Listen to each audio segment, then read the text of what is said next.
Hi, good morning! So, nandito kami ngayon sa Cotabato City Plaza kasi nga magkakaroon kami ng motorcade together with law enforcers like PNP, Coast Guards, and lawyers to celebrate Law Week.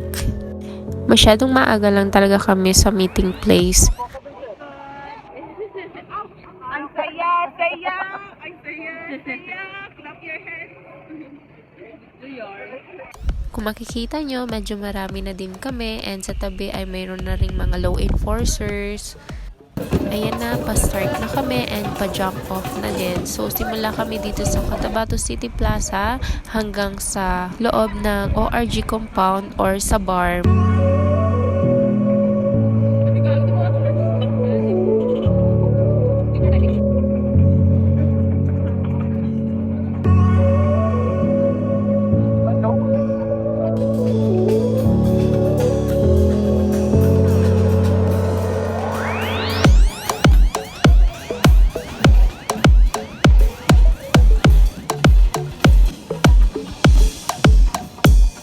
Pagdating nga pala namin ng bar, nandun na rin yung ibang kasamahan namin. Nahati kami sa dalawang grupo kasi nga yung iba wala rin naman silang masakyan. Papasok na rin kami ng Supreme Court compound. Ma'am,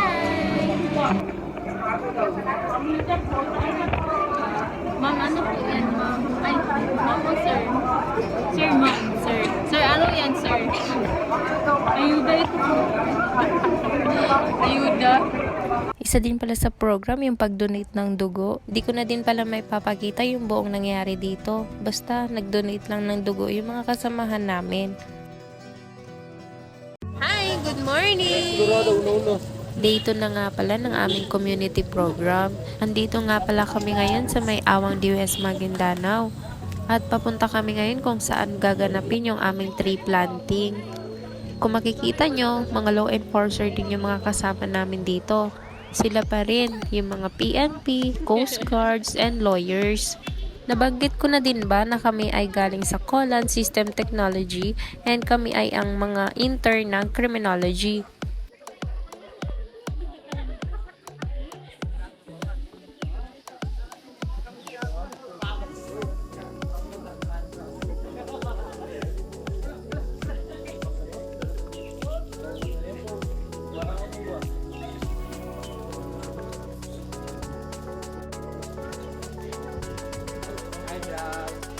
Welcome to my guys.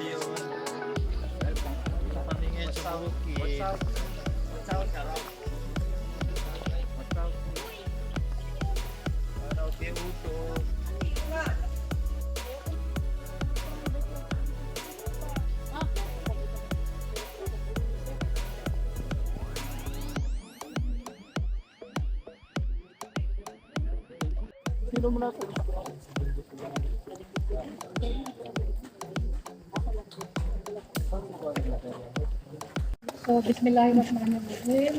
Assalamualaikum warahmatullahi ta'ala wabarakatuh. Good morning to each and every one of you. Good morning, ma'am. Unang-una, magpapasalamat tayo kay sa pamunuan ng MENRE dahil tayo ay pinaunlakan para magkaroon ng ganitong aktibidades. Without them, hindi po magmamaterialize ang ating tree planting activity kasi unang-una, sila ang magpo-provide ng ating seedlings at sila rin po ang magpo-provide ng area natin kung saan tayo, saan natin gaganapin ang ating tree planting activity. And then sa ating participants from law enforcement, unahin po natin ang sa Coast Guard and then sa ating kapulisan from RMFB, in particular yung nakastation po dito sa Esteros. Then ang mga estudyante po ng Colan headed by their program head Rafi Sabal, registered criminologist. So, eto pong activity na to, unang-una is para talaga ito sa atin.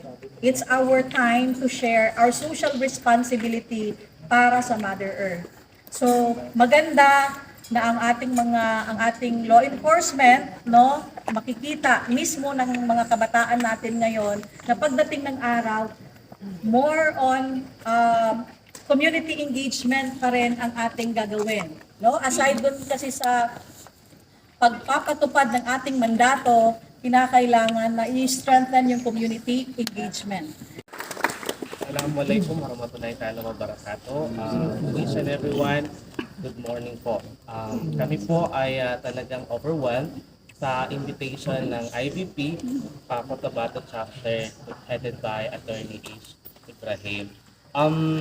Nung nabigyan kami ng invitation, no hesitation kasi it is one of our mandate na ang criminology students is talagang dapat may community service program na maipatupad every year. So, ayan.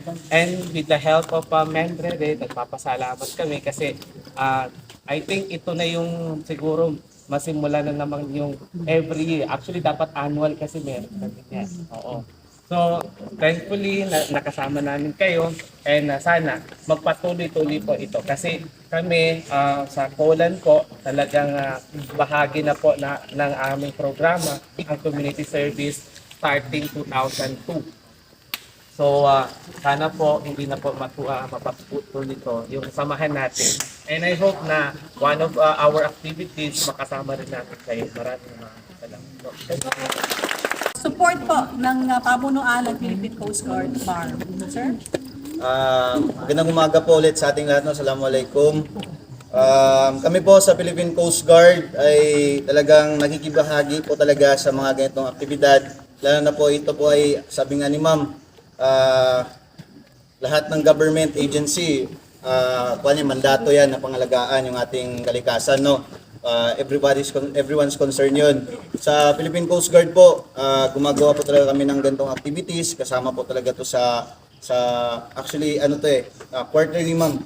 Nagre-request din kami, ma'am, kay Menre, ma'am, sa nila, ma'am, nila. So nagpapasalamat po kami, ma'am, sa inyo, ma'am, na imbitahan niyo po kami dito. And ikuan ko lang ulit yung sinabi ni ma'am na yung month of September nga talaga ay isa sa mga importanteng buwan, no, sa taon natin.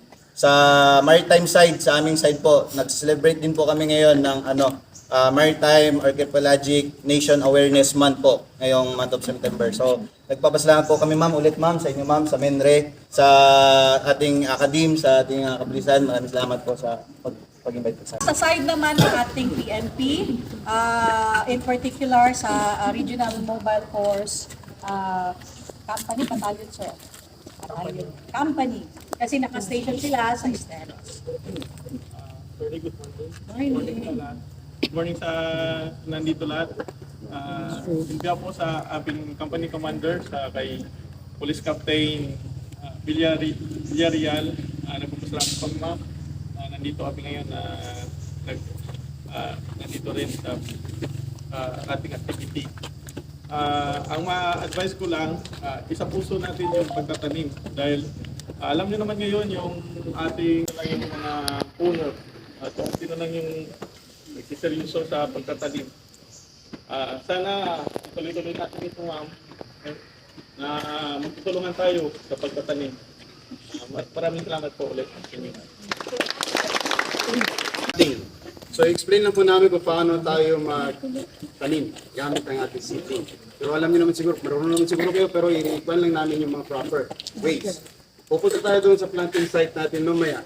Pero ano yung proper na pagdala bago tayo mag-plant? Kasi mamaya baka mayroong iba sa inyo, hawakan yung ating seedling dito habang dadalhin. Wag niyo po yung gagawin. Pwede pong mamamatay yung ating seedling. Tandaan niyo po, ito ay isang living organism din po. Ito ay may buhay din. Naintindihan? Yes, sir. Paano po ang pagdala? Make sure na nakahawak po tayo sa kanyang polyethylene bag. Ang yung polyethylene bag, ito pong itim na plastic na made of ethylene or polyethylene. So, dito natin sila hawakan para hindi po natin sila masasaktan. So, habang naglalakad, tandaan po, dito po tayo nakahawak. Naintindihan po ba? Yes, sir. Waki-dawaki, jump shot.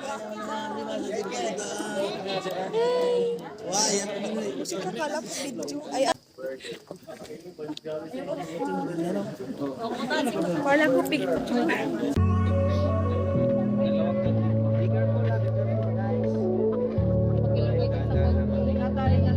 Sa loob, pwede sa loob. Papunta na nga pala kami ng planting sites and malapit lang din naman yun dun sa pinag-orientan namin. And dito sa planting site is meron ng mga butas dyan and naka-ready na siya kasi na-prepare na nila. And yun, ilalagay na lang namin dyan and itatanim na namin yung mga dala naming seedlings. Ano lahat? Saan pa? Ako? Meron na. Meron na. Saan?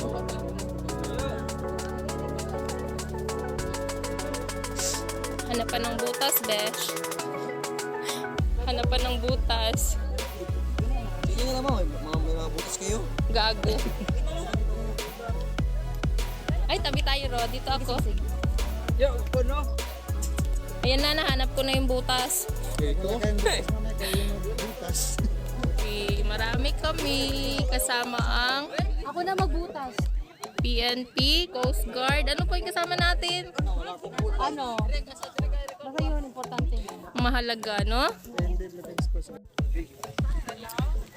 Mainit. I love nature! Ano itanim mo? Iyo ko na dito lahat-lahat. Masakit. Anong masakit? Pamaon. Kasi sa Monday, bili na naman. Oh, mainit masyado.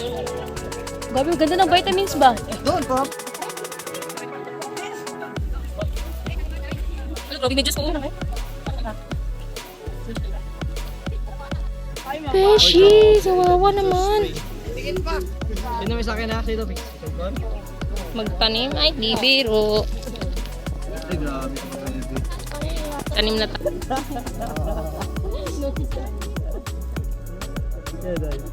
Ito no, pitasin. Dahan-dahan. Yung sulapin sa taas na. Sa akin.